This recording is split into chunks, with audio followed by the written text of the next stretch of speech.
The Fasna Pakka Hai series is hands down the best question answer series you can get for humanities students. फंसना पक्का है is a life saver.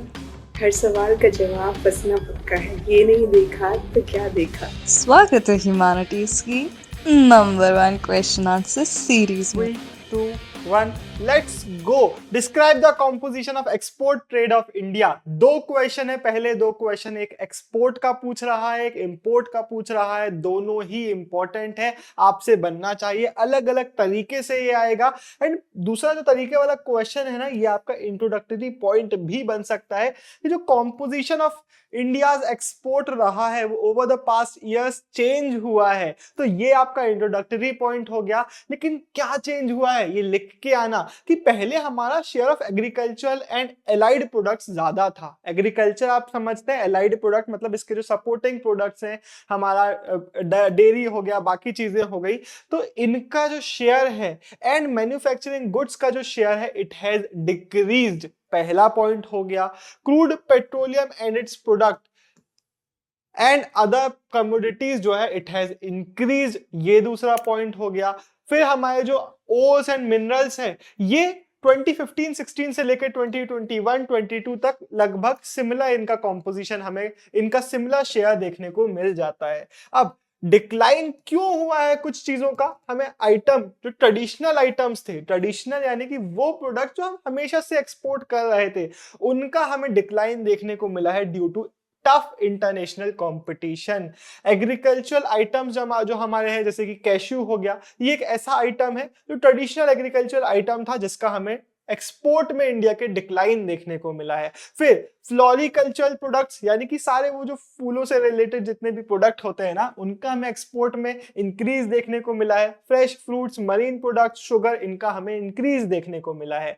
Manufacturing sector जो है हमारा, it has contributed 67.8% of total exports in 21-22, ऐसा data important होता है। जो इंजीनियरिंग गुड्स है इसमें भी हमें काफी सिग्निफिकेंट ग्रोथ देखने को मिली है इनके एक्सपोर्ट में। अब हमारे कॉम्पिटिटर्स कौन है, एक पॉइंट यही बना सकते हो, चाइना, ईस्ट एशियन कंट्रीज जो हैं ये हमारे मेजर कॉम्पिटिटर्स हैं। जेम्स एंड ज्वेलरीज भी ऐसे प्रोडक्ट्स हैं जिनका हमें एक शेयर बढ़ता हुआ देखने को मिला इंडिया के फॉरेन ट्रेड में। अगला क्वेश्चन पूछ रहा है इंपोर्ट के, जो इंडिया के इंपोर्ट के आइटम्स है उसके बारे में बताओ, इंपोर्ट कॉम्पोजिशन के बारे में बताओ। अगेन कैसे भी क्वेश्चन आ सकता है, एक इंट्रोडक्टरी पार्ट यही बता सकते हो कि इसमें भी हमें ऑब्वियसली एक over the past years change देखने को मिला है। आप लिख के आएंगे कि जब 1950s एंड 60s का टाइम पीरियड था तब हमारे यहाँ पे दिक्कत थी फूड शॉर्टेज की, तो हमें फूड वगैरह इंपोर्ट करना होता था। लेकिन फिर क्या हुआ, अब पहले तो इसी को एक्सप्लेन कर सकते हो कि इस टाइम पीरियड में फूड ग्रेन्स हो गया, कैपिटल गुड्स, कैपिटल गुड्स यानी कि वो गुड्स जिनका यूज करके हम दूसरे गुड्स बनाएंगे, जो दूसरे चीजें बनाएंगे, जैसे कि इक्विपमेंट्स हो गए, मशीनरी हो गई। तो capital goods, machinery and equipment, ये सारी जो चीजें हो गई, इसको हम पहले सबसे ज्यादा इंपोर्ट करते थे। एक और पॉइंट आप याद रखेंगे कि इंडिया का जो बैलेंस ऑफ पेमेंट, इकोनॉमिक्स वालों बच्चों के कान खड़े हो गए, बैलेंस ऑफ पेमेंट मतलब क्या, जो टोटल रिकॉर्ड ऑफ ट्रांजैक्शन है हमारे सारी चीजों का, उसको हम बैलेंस ऑफ पेमेंट बोलते हैं। ये नेगेटिव रहा है, ये हमारा एडवर्स रहा है। एडवर्स मतलब कि अनफेवरेबल रहा है इंडिया के लिए। आप एक्सपोर्ट ज्यादा करना चाहते हो लेकिन इंडिया ने हमेशा ही इंपोर्ट ज्यादा किया है एंड एक्सपोर्ट इंपोर्ट से कम रहे हैं। तो ये आप जरूर लिख के आएंगे कि balance of payment was adverse and hence unfavourable. लेकिन 1970s के बाद हमें कुछ चेंजेस देखने को मिले, जैसे कि फूड ग्रेन इंपोर्ट्स जो थे वो हमारे उनको डिसकंटिन्यू किया गया, वो काफी डिक्लाइन हुए। क्यों? क्योंकि ग्रीन रेवोल्यूशन की सक्सेस के बाद हम फूड अपना खुद से काफी ज्यादा बना रहे थे। 1973 एक इंपॉर्टेंट डेट, एनर्जी क्राइसिस जो अरब कंट्रीज के उनके कॉन्फ्लिक्ट्स और उनके प्रॉब्लम्स के कारण आया था, इसके कारण हमारे जो पेट्रोलियम प्राइसेस थे वर्ल्ड के वो राइज कर गए थे। हमारा इंपोर्ट बिल जो हमारा खर्चा हो रहा था इसमें वो काफी ज्यादा बढ़ गया। फूड ग्रेन इंपोर्ट्स तो हमने कम कर दिए, अब हमारे फर्टिलाइजर्स और पेट्रोलियम प्रोडक्ट्स के जो इंपोर्ट्स थे वो बढ़ रहे थे। Machinery and equipment, special steel, edible oil, chemicals, ये है हमारे इंपोर्ट बास्केट का पार्ट, इनको हम काफी ज्यादा इंपोर्ट करते हैं।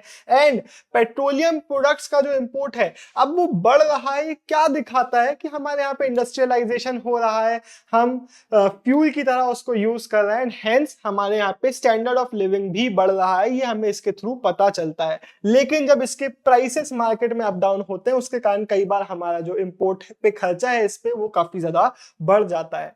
कैपिटल गुड्स के जो इंपोर्ट है ये स्टेडीली डिक्लाइन करे हैं, हमारे जो फूड एंड एलाइड प्रोडक्ट्स के जो इंपोर्ट हैं वो डिक्लाइन करे हैं। लेकिन कौन से वो प्रोडक्ट है जिनको और हम अभी कर रहे हैं, pearls, semi precious and precious stones, gold and silver and non ferrous metals, इनके हम इंपोर्ट करते हैं। वीडियो में आगे बढ़ने से पहले अगर आपको द ट्विन ब्रोस के प्रीमियम नोट्स चाहिए या फिर आपको चाहिए हमारी लेजेंडरी फसना पक्का है के पीडीएफ जिसमें आपको सारे इंपॉर्टेंट क्वेश्चंस, पीवाईक्यूज, उनके बोर्ड स्टाइल में आंसर्स मिल जाएंगे, ये दोनों चीजें आपको मिल जाएगी हर एक ह्यूमैनिटीज के मेजर सब्जेक्ट के लिए हमारे thetwinbros.in पे, या फिर हमारे एप्लीकेशन से इनको आप एक्सेस कर सकते हैं।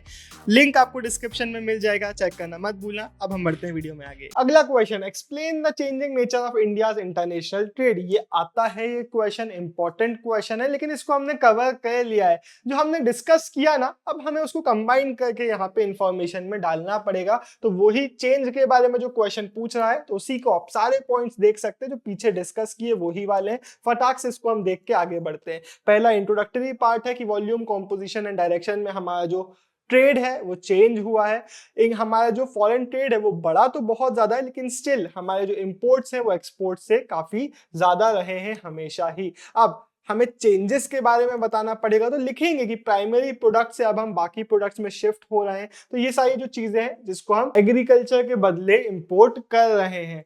हमारा जो इंपोर्ट पैटर्न है वो फूड ग्रेन से फर्टिलाइजर्स, पेट्रोलियम, मशीनरी, इन सारी चीजों में चेंज हुआ है। रीजंस आप समझते हैं। पेट्रोलियम इंपोर्ट्स जो है हमारे वो बढ़े हैं, अगेन इसको भी हमने पीछे डिस्कस कर लिया था। हमारा जो डाइवर्सिफिकेशन हुआ है वो भी हुआ है। फॉर एग्जांपल हम Asia, ASEAN, Europe, Africa, north America, इन सबके साथ ट्रेड करते हैं। आसियान, पॉलिटिकल साइंस वाले बच्चों ने इसको काफी डिटेल में पढ़ा हुआ है, तो ये आप लिख के आएंगे। लास्ट दो पॉइंट इंपॉर्टेंट है। सी रूट्स और पोर्ट्स जो है हमारे, ये हमारा largest share of India's foreign trade को कंट्रीब्यूट करते हैं। एंड गवर्नमेंट मेजर्स जैसे कि लिबरलाइजेशन, इंपोर्ट ड्यूटीज में रिडक्शन, मार्केट का डाइवर्सिफिकेशन, ये सारे स्टेप्स हैं जिन्होंने हमारे ट्रेड को काफी ज्यादा शेप किया है।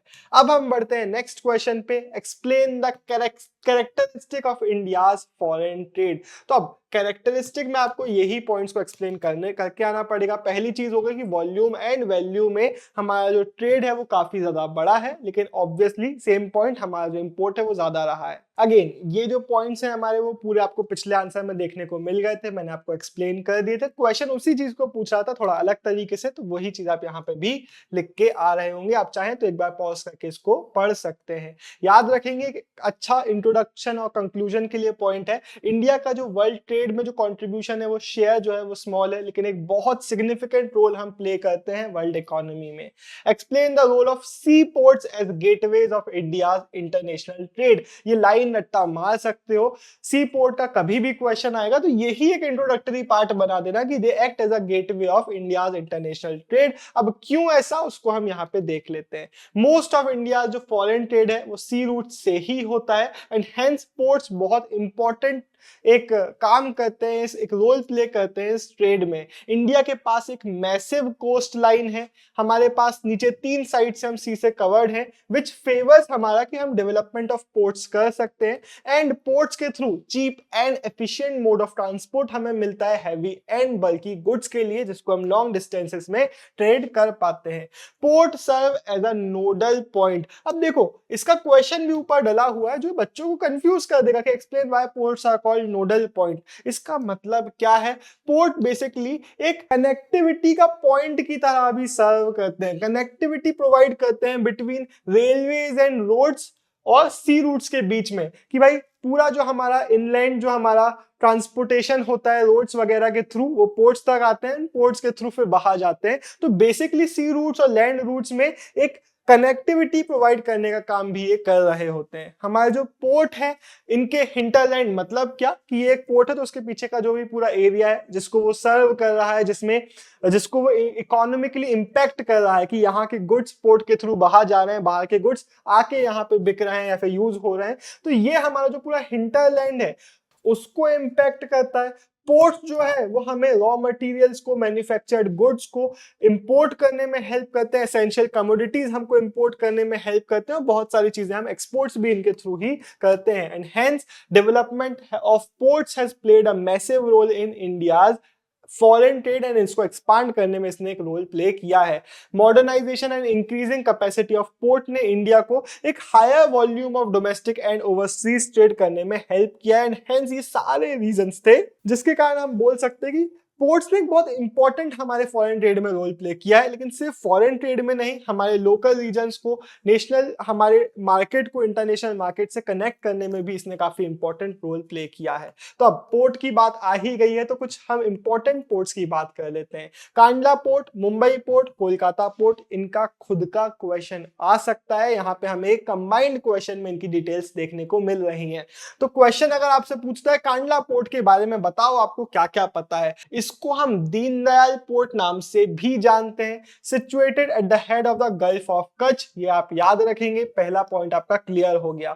ये एक मेजर पोर्ट है, इसको डेवलप किया गया western and north western part of India को सर्व करने के लिए एंड मुंबई पोर्ट के प्रेशर को कम करने के लिए इसको डेवलप किया गया था। कौन से प्रोडक्ट के लिए मेनली स्पेशलाइज्ड है? हमारे पेट्रोलियम प्रोडक्ट्स एंड फर्टिलाइजर्स का काफी ज्यादा यहाँ पे ट्रेड होता है। ऑफशोर टर्मिनल इसमें हमारा एट वादीनार, बेसिकली एक ऑफशोर टर्मिनल क्या होता है, इससे थोड़े दूर, हमारे इस रीजन से थोड़ा सा दूर एक टर्मिनल जहां पे शिप्स वगैरह आ सकते हैं, लोडिंग अनलोडिंग हो सकती है, वहां पे उनका काम हो सकता है। इसको बनाया गया ऑफशोर, थोड़ा सा दूर बनाया गया ताकि इसका जो प्रेशर है उसको रिलीज किया जा सके, कंजेशन को कम किया जा सके। तो एक ऑफशोर टर्मिनल इसमें वाडीनार में बनाया गया था, इसका आप याद रखेंगे। एंड इसका जो हिंटरलैंड है, जो रीजन जिसको ये सर्व करता है, अब इसकी बात नहीं की जा रही, हम बात कर रहे हैं हमारे मेन पोर्ट की। तो मेन पोर्ट का जो हिंटरलैंड है it is not fixed and may overlap with other ports. Mumbai port ये एक नेचुरल हार्बर है, बेसिकली यहाँ पे नेचुरल जो फैक्टर्स है वो हेल्प करते हैं कि यहाँ पे इजीली शिप्स वगैरह आ सकते हैं, इवन विदाउट एनी कंस्ट्रक्शन यहाँ पे इजीली शिप्स वगैरह स्टैंड कर सकते थे। एंड एक नेचुरल हार्बर है and the biggest port of the country हमारा मुंबई पोर्ट जो है it is also in the same routes जो हमारा जनरल रूट्स है, middle east, Mediterranean countries, north Africa, north America, Europe जैसी कंट्रीज का जो पाथवे है उस पाथ के पास ही इसको बनाया गया है। तो इसके कारण भी हम काफी ज्यादा ट्रेड इसके थ्रू कर पाते हैं। अगला पॉइंट, ये कितना बड़ा है, 20 kilometre long, 6 to 10 kilometre wide, 54 birth, यानी कि यहाँ पे एक साथ 54 शिप्स जो है वो खड़े होकर अपना काम कर सकती है। And it is clearly India's very important and country's largest oil terminal। MP, Maharashtra, Gujarat, UP and parts of Rajasthan, ये है मेन हिंटरलैंड हमारे मुंबई पोर्ट के।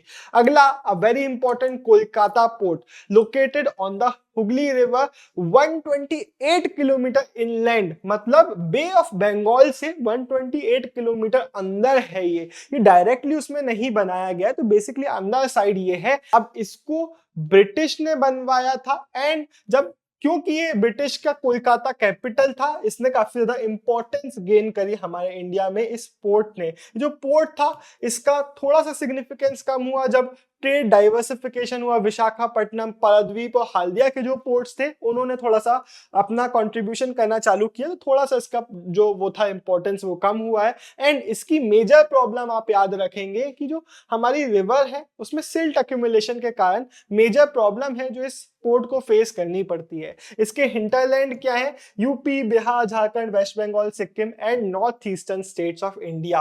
ऑल्सो हमारे जो नेबरिंग कंट्रीज जो कि लैंड लॉक्ड है, नेपाल हो गए, भूटान हो गए, उसको भी ये सर्व करता है, उनको भी ये हेल्प करता है।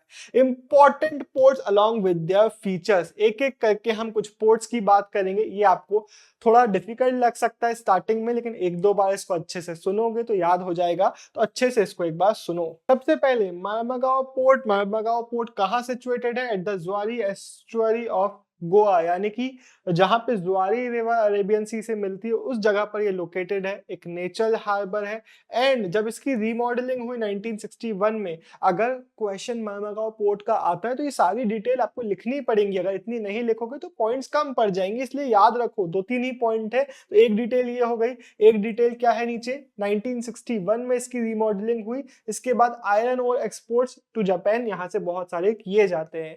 कोंकण रेलवे के कारण यहाँ का जो हिंटरलैंड है इट हैज इंक्रीज, इसका हिंटरलैंड में कर्नाटका, गोवा, सदर्न महाराष्ट्र आते हैं। न्यू मैंगलोर पोर्ट का क्वेश्चन आता है तो आप याद रखेंगे located in New Mangalore, located in Kolkata. ये iron ore and iron concentrate exports को करता है। आयरन ओर को जब हम थोड़ा और प्योरीफाई फॉर्म में लेके आ जाते हैं, रिफाइन कर देते हैं, तो वो आयरन कॉन्सेंट्रेट जिसमें ज्यादा आयरन कंटेंट होता है, ये याद रखने की जरूरत नहीं है, बस मैंने बता दिया।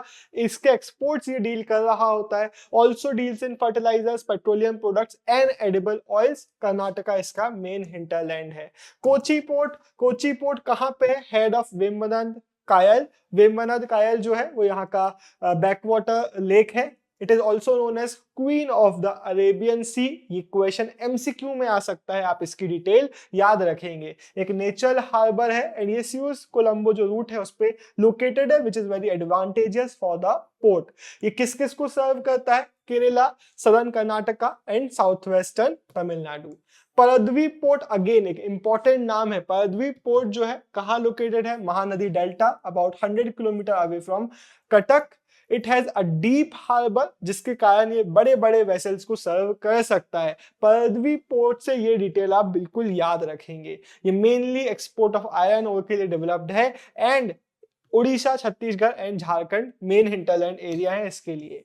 विशाखापट्टनम पोर्ट ये आंध्र प्रदेश में है। ये एक लैंड लॉक्ड हार्बर है, ऐसी स्पेसिफिक डिटेल्स आपको याद रखनी पड़ेगी। विशाखापट्टनम पोर्ट एक लैंड लॉक्ड हार्बर है एंड सी से कनेक्टेड है वाया मैन मेड चैनल।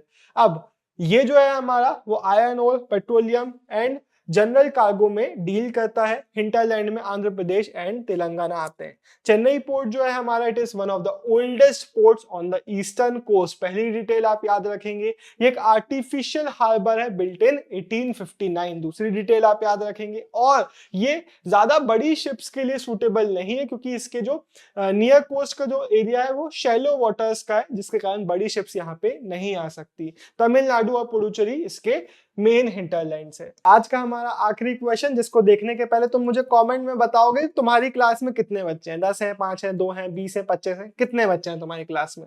अब 100 हैं, 2000 हैं, 5000, जितने भी बच्चे हैं तुम कमेंट में बताओगे। और वीडियो को लाइक कर दो ताकि यूट्यूब को पता चले कि वीडियो अच्छा है। लाइक करोगे, प्रमोट होगा वीडियो, प्लीज।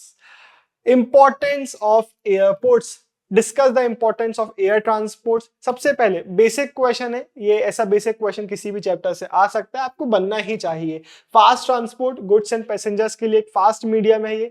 पेरिशेबल और हाई वैल्यू आइटम्स के लिए स्पेशली ज्यादा इंपॉर्टेंट ये हो जाता है। ये ट्रेड, टूरिज्म और इकोनॉमिक ग्रोथ को बहुत ज्यादा प्रमोट करता है। Regional connectivity and remote areas तक कनेक्टिविटी को प्रमोट करता है। हमने उड़ान स्कीम की पहले बात कर रखी है। ये इमरजेंसी सर्विसेज भी प्रोवाइड करता है, डिफेंस ऑपरेशंस में भी सपोर्ट प्रोवाइड करता है and creates job opportunities and promotes the aviation industry. इसी के साथ ये वीडियो खत्म होता है। अगर आपने हमारी अभी तक एमसीक्यू वाली वीडियो और रैपिड रिवीजन नहीं देखी है तो ये 2 वीडियो है जो इसके बाद आप देख सकते हैं। एमसीक्यू वाली वीडियो अगेन आपकी चैप्टर की डिटेल्स को याद करने में हेल्प करेगी, रैपिड रिवीजन में बहुत ज्यादा हेल्प करेगी। इसी के साथ साइनिंग ऑफ, देव टेनगुरिया, बाय बाय। ऑल्सो जितने भी इंपॉर्टेंट लिंक्स होते हैं डिस्क्रिप्शन में होते हैं, उनको चेक करना मत भूलना। Bye bye. जैसे कि फंसना पक्का हो, चाहे नोट्स हो, चाहे कुछ भी हो, सब डिस्क्रिप्शन में है। मेरी दोनों सेल्फ हेल्प बुक आपको अमेजॉन, फ्लिपकार्ट पे मिल जाएंगी। डिकोडिंग ह्यूमैनिटीज सिर्फ और सिर्फ ह्यूमैनिटीज वाले बच्चों के लिए। Everything boils down to awareness, हर एक उसके लिए जो लाइफ में ग्रो करना चाहता है। डिस्क्रिप्शन में दोनों बुक्स के सैंपल पीडीएफ्स मिल जाएंगे। पहले सैंपल पीडीएफ को पढ़िए, पेजेस पढ़ के अगर मजा आए तो फिर आप ऑर्डर कर सकते हैं।